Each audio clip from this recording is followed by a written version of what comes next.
Bismillahirrahmanirrahim. Assalamualaikum warahmatullahi wabarakatuh.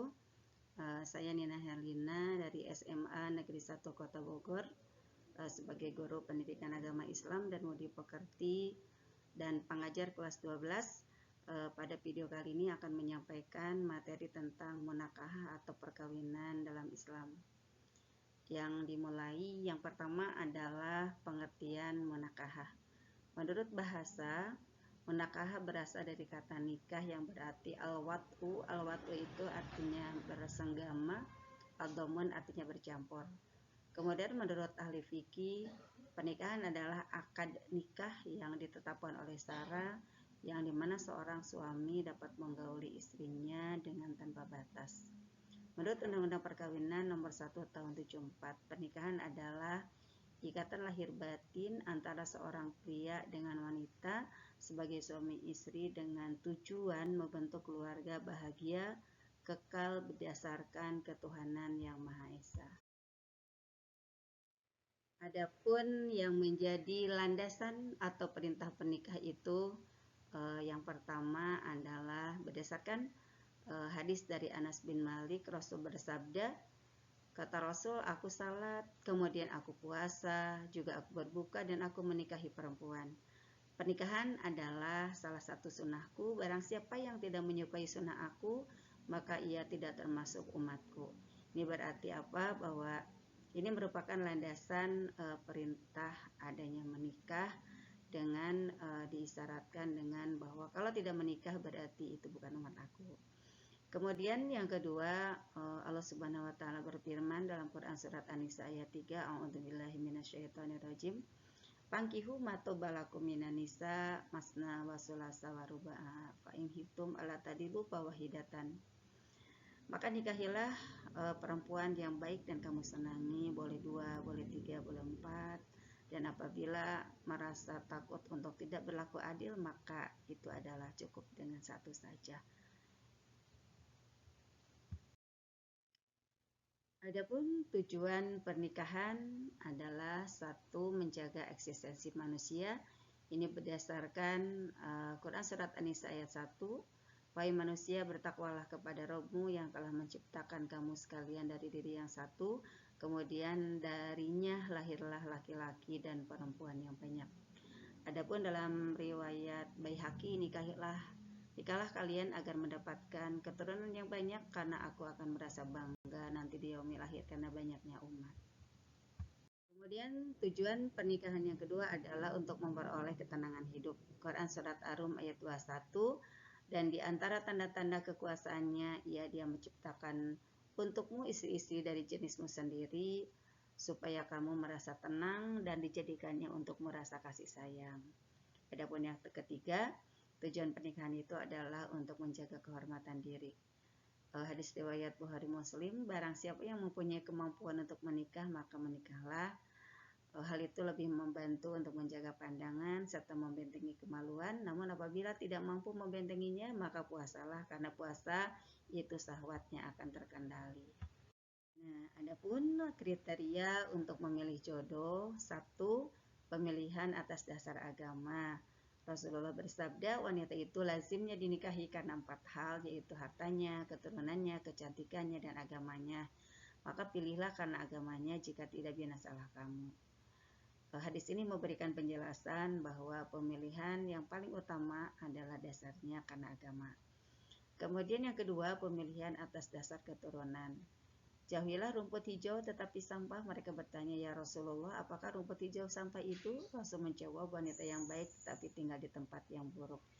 Ini hanya untuk petunjuk saja bahwa apabila ada wanita baik tapi lingkungannya tidak baik, mungkin kalau masih ada yang lain lebih baik, pilih yang lain. Tetapi kalau memang kita mau memilihnya dengan yakin bahwa apapun di sekitarnya bisa berubah, maka ini lebih baik. Kemudian yang ketiga adalah bukan keluarga dekat.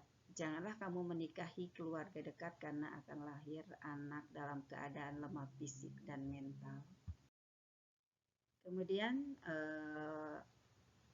dalam pemilihan itu harus mengutamakan wanita subur. Nikahilah dengan wanita yang subur dan penyayang, karena aku akan berbahagia dengan jumlah kalian yang banyak di hadapan umat lain nanti di yaumil akhir. Kemudian selanjutnya mengutamakan perawan, hendaklah kamu menikahi dengan gadis karena lebih manis tutur katanya, lebih banyak keturunannya, dan lebih bisa menerima yang sedikit. Ini hanya petunjuk saja karena mungkin gadis itu adalah tidak tahu, belum punya pengalaman, berarti akan menerima apa adanya. Kemudian yang selanjutnya adalah sehat jasmaninya. Ini jelas orang yang berpenyakit jangan menularkan penyakitnya kepada orang-orang yang sehat. Kemudian kriteria juga harus sekufu, artinya sebanding baik dalam pengetahuan, tingkat sosial juga rupa.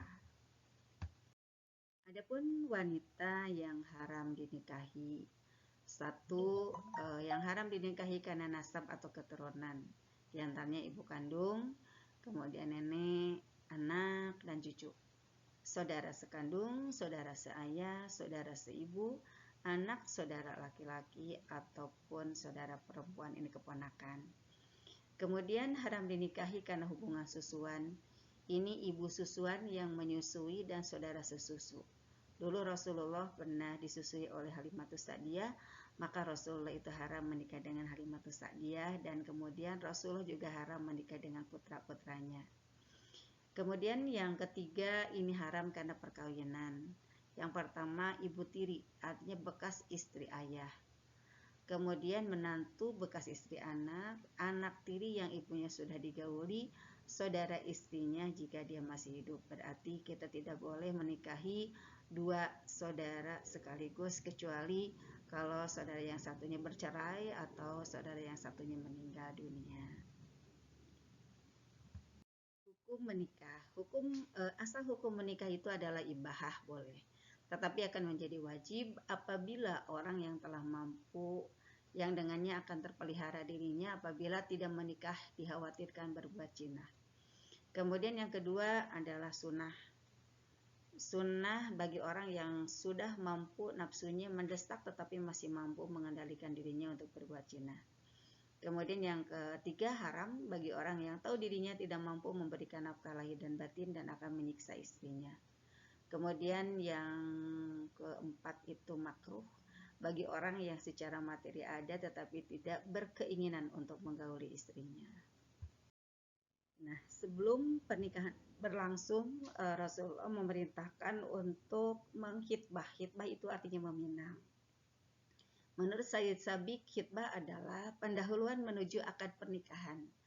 Kemudian adanya ketetapan khitbah ialah supaya saling mengenal antara masing-masing mempelai dan keluarganya, sehingga maju ke jenjang pernikahan didasarkan atas pengetahuan dan penilaian yang jelas, sehingga nantinya tidak ada penyesalan dan dalam kehidupan rumah tangganya berjalan dengan baik dan diliputi oleh cinta dan kasih sayang.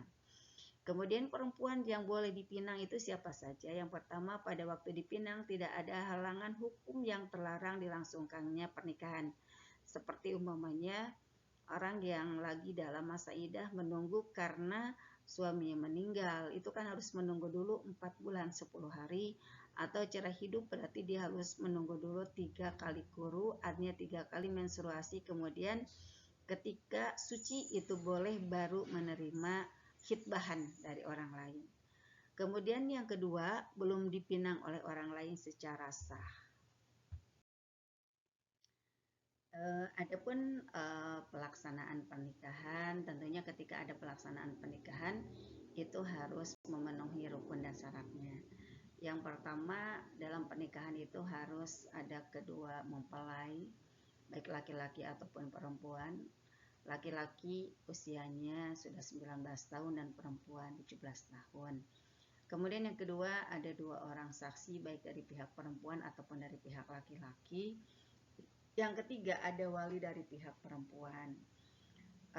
Ini tentunya bapak dari perempuan itu. Kalau seandainya tidak ada bapaknya, berarti boleh digantikan dengan pihak keluarga, yaitu dari garis keturunan ayah, baik pamannya, saudaranya, atau kakaknya yang sudah dewasa.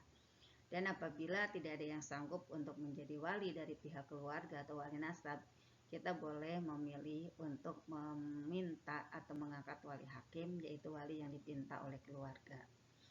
Kemudian ada mahar. Mahar itu adalah mas kawin. Mas kawin itu Kalau kita lihat hadisnya tidak ada penjelasan harus apa, tapi yang jelas konsepnya adalah mas kawin itu hani amaria, disenangi dan disukai oleh calon mempelai perempuan.